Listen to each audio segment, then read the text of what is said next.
Welcome back दोस्तों। Discuss करते हैं इंपॉर्टेंट करंट अफेयर्स क्वेश्चन और उनसे जुड़े इंपॉर्टेंट फैक्ट्स को। नमस्कार, मैं हूं Abhay Singh, current affairs for exam से।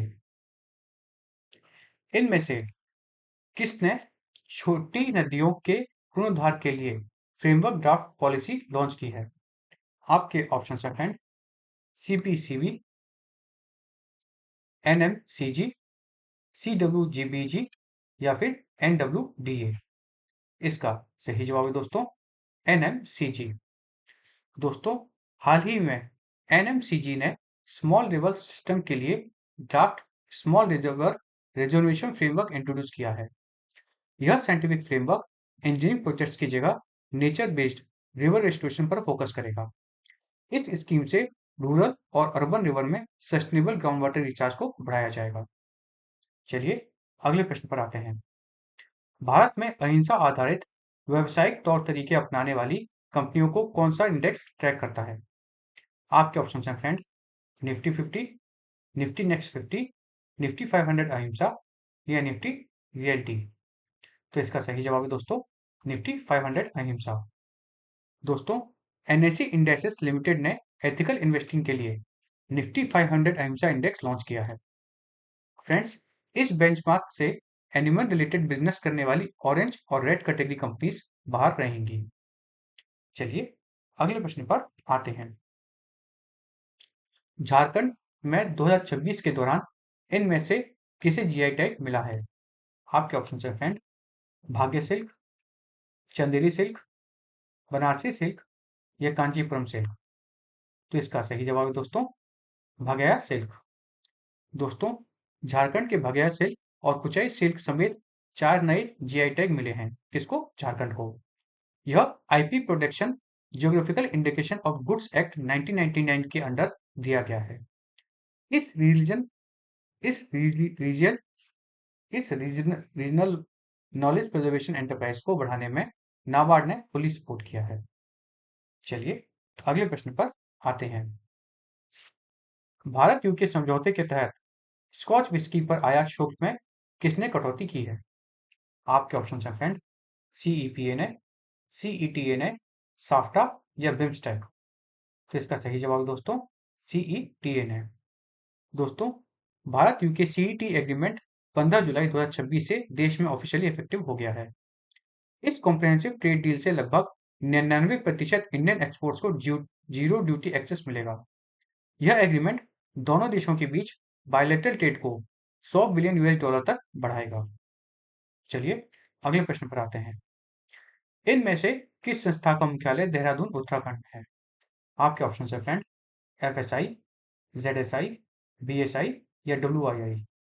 तो इसका सही जवाब है दोस्तों डब्ल्यूआईआई। दोस्तों, डब्ल्यूआईआई सोसाइटी की 28वीं रिकंस्टिट्यूटेड मीटिंग कोयम्बतूर के CASFOS में आयोजित हुई। यूनियन मिनिस्टर भूपेंद्र यादव ने इस हाई लेवल मीट की प्रेसिडेंसी ऑफिशियली संभाली है। इसमें human wild life conflict resolution और साइंटिफिक कैपेसिटी बिल्डिंग में पर मेन फोकस किया गया है। चलिए अगले प्रश्न पर आते हैं। किस कंपनी ने मध्य क्षेत्र में 2 अरब डॉलर के निवेश की घोषणा की है? आपके ऑप्शन हैं फ्रेंड, सबमर, इक्विनिक्स, वर्टविक या एनवीडिया। तो इसका सही जवाब है दोस्तों सबमर। दोस्तों, स्पेन के सबमर ग्रुप ने मध्य प्रदेश में 2 बिलियन डॉलर का सेमीकंडक्टर इन्वेस्टमेंट किया है। इस मैसिव प्रोजेक्ट के अंदर भोपाल में एडवांस सेमीकंडक्टर फैसिलिटी और डेटा सेंटर्स बनाए जाएंगे। यह टेक इनिशिएटिव भारत के मैन्युफैक्चरिंग इकोसिस्टम और कूलिंग टेक्नोलॉजी एक्सपोर्ट्स को बढ़ावा देगा। चलिए अगले प्रश्न पर आते हैं।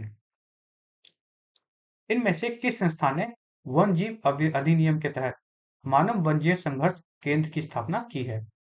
आपके ऑप्शन हैं फ्रेंड, एनटीसीए, एनडब्ल्यूबीएल, एनबीडब्ल्यूएल, सीजेडए या डब्ल्यूसीसीबी। इसका सही जवाब है दोस्तों एनबीडब्ल्यूएल। दोस्तों, कोयम्बतूर के डब्ल्यूआईआई सैकॉन कैंपस में human wild life conflict resolution के लिए सेंटर खोला गया है। चलिए अगले प्रश्न पर आते हैं। भारत ईयू के साथ बातचीत के जरिए इनमें से किस प्रोग्राम में शामिल होगा?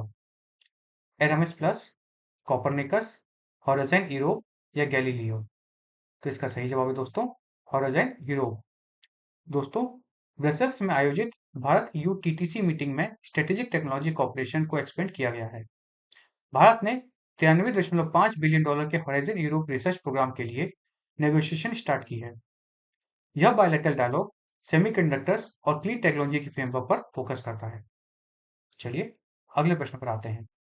जुलाई 2023 में किस मंत्रालय ने संयुक्त रूप से नमस्ते योजना शुरू की है? आपके ऑप्शन है फ्रेंड, स्वास्थ्य मंत्रालय, ग्रामीण मंत्रालय, कृषि मंत्रालय या सामाजिक न्याय मंत्रालय? तो इसका सही जवाब है दोस्तों सामाजिक न्याय मंत्रालय। दोस्तों, सेंट्रल सेक्टर स्कीम नमस्ते के अंडर मैनुअल सीवर क्लीनिंग को फुली मैकेनाइज किया गया है।